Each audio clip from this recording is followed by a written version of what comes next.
Thanks for tuning in. I hope you're having a great day. Uh, it's a good thing I didn't have bloopers on. You probably see this goose egg. My camera slipped, and then the tripod fell and bonked me right in the head. It was just one of those, like, it happened so quick, you're like, oh. Anyway, that is sort of indicative of my week this week. Had a issue with the house, and in the midst of it being taken care of, thank goodness, a friend from home came and visited, and her visit was so timely, and probably from the house standpoint wasn't the best to be visiting, but it was so good to have somebody from home here with me during that time, and just to be with me while everything was getting fixed and repaired. So anyway, yes, so we last left off with I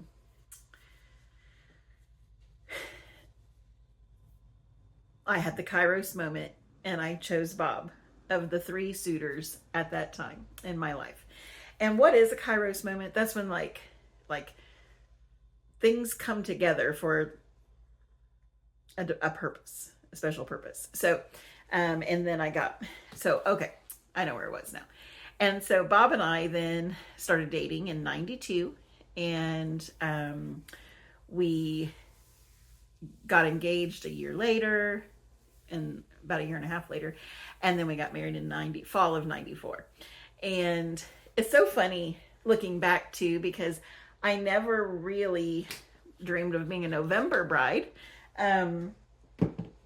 I was always a summer, thinking it would be summer. But then when it came down to it, we chose November for a few reasons. And one, he was finishing up school. I had finished, and I was substitute teaching, and we barely had any money. And so we were trying to pick a time where he wouldn't have to miss a lot of class, I wouldn't have to miss a lot of work. And we had a very fun, simple getaway honeymoon to Gatlinburg, Tennessee. And it was amazing. You got to remember, that's 1994. Nobody seems to do that in this day and age. They're all going on these exquisite, beautiful resorts, and that's great. I wouldn't trade what we had for anything, because it was so fun. And going back all those years, goodness. In fact, when we first got married, or when we were getting married, Bob couldn't drive a stick shift, and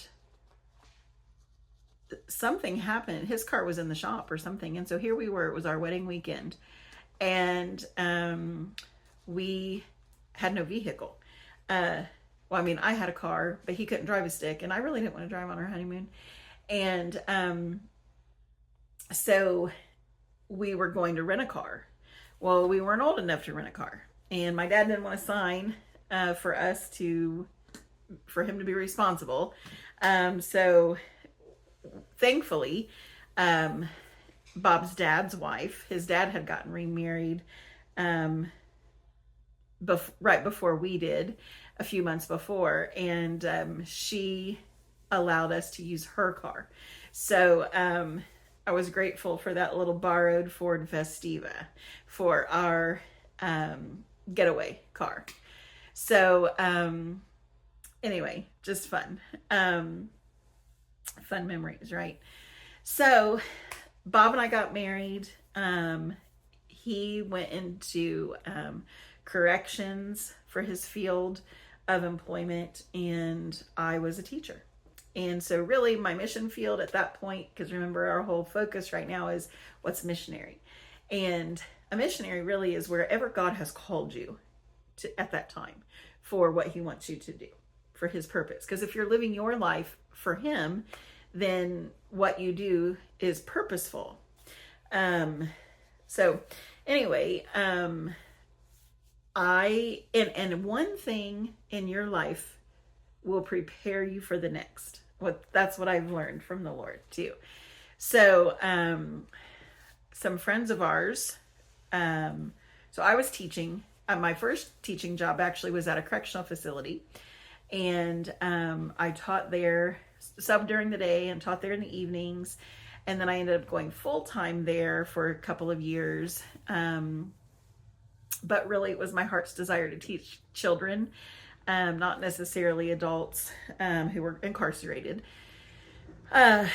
Even though I did enjoy that time while I was there, it was a learning curve for that. So anyway, and it was very eye-opening for this very naive at that time young girl, who newly married, early 20s, and had been very sheltered in growing up in one small little town and going to one small little school, Christian university, and then heading back to my homeland. So anyway,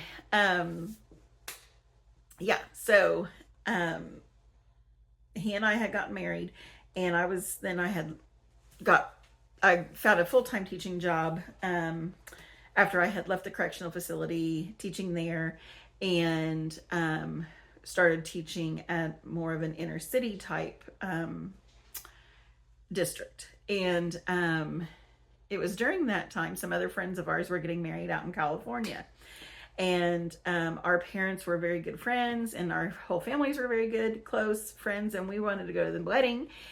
And so my parents had said, hey, they knew we had, we were paying school loans and house payment by that point, and car payment, and all the payments. We later learned how to not have a life like that. Anyway, my parents had said, we will pay for your plane tickets and the hotels. So we just need you to pay for, your food and any hotel that you don't stay in with us, I think. I can't remember how it all worked out. But however, it was going to be a significant financial savings for us. And I wanted to go. And at the time, Bob was like set against flying. He was like, no. And I said, well, honey, I kept talking him into it, trying to talk him into it rather. And I said, after much discussion, I was like, well, okay, I really want you to go. If you're not going to go, I will respect that, but I'm going to go anyway. So after that, he kind of changed his tune and decided he would go on the trip. So I tell you that because he had to get over his fear of flying. And, I don't know what the deal was. He had flown as a child, when they lived in the Philippines, and flew a lot because his dad was in the Air Force. But for whatever reason, as he continued to grow, that fear got bigger in him, and he had to overcome that fear of flight. Why? Because God had it in his plan for us to travel to China at some point. And we didn't know that at the time. So we flew out for the wedding. We had a phenomenal trip. Just everything you could think of, it seems like we saw on that trip to California, and spent several days at Catalina Island, and had taken a ferry boat out there and stayed several days there. And just really good memories. The wedding was gorgeous. And it was a blessing to be a part of that.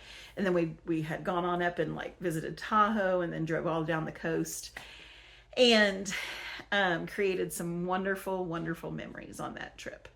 So I'm going to stop there for today, and we'll pick up next time. Have a blessed day. That's my gift for you.